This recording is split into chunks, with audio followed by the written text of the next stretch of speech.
Sa isang tila simpleng tagpo sa harap ng Zara sa Rockwell noong ikasikas ng Pebrero, nag-ugat ang isang hindi inaasahang kontrobersya na nagbigay ng kulay sa katahimikan ng social media. Ang batikang aktres na si Bella Padilla ay muling napasabak sa isang isyong may kinalaman sa kanyang pag-uugali sa publiko matapos siyang akusahan ng isang netizen na di umano'y nagsuplada sa kanya.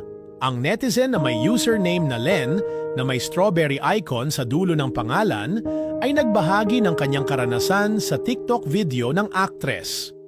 Ayon sa salaysay ni Len, nakita niya si Bella sa harap ng Zara habang siya ay naghihintay ng sundo. Wala naman daw siyang balak na magpa-picture o mag-abala sa aktres, ngunit laking gulat niya nang tila sinimangutan siya nito. Inilarawan pa niya na hawak lamang niya ang kanyang cellphone noon at wala siyang anumang masamang intensyon, kaya't labis siyang nadismaya sa naging reaksyon ni Bella. Hindi nagtagal, agad namang tumugon si Bella Padilla sa naturang akusasyon. Sa isang mahinahon, ngunit matatag na pahayag, nilinaw ng aktres na hindi siya ang tipo ng tao na basta na lamang nagsusungit o nagsisimangot sa mga tao. Aniya, hindi niya ugali ang magbigay ng masamang tingin at maaari lamang na nagkaroon ng maling interpretasyon sa sitwasyon. Pabiro pa niyang sinabi na maaaring kumpirmahin ng mga staff ng Zara na madalas niyang nakakasalamuha na siya ay laging magiliw at magalang sa mga tao. Subalit sa kabila ng maayos na paliwanag ng aktres, hindi rin naiwasan ng ilan na magbigay ng kani-kanilang opinyon.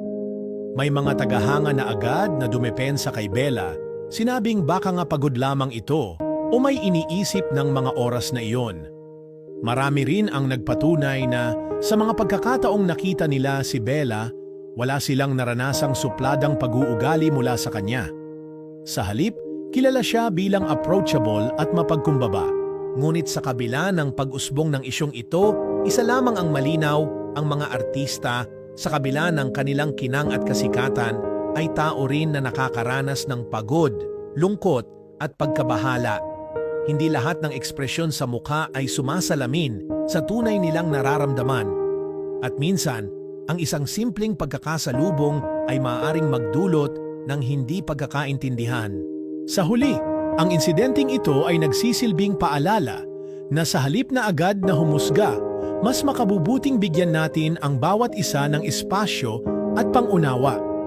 Maging artista man o ordinaryong tao, lahat tayo ay may pinagdadaanan at karapat-dapat sa kabaitan at malasakit mula sa isa't isa.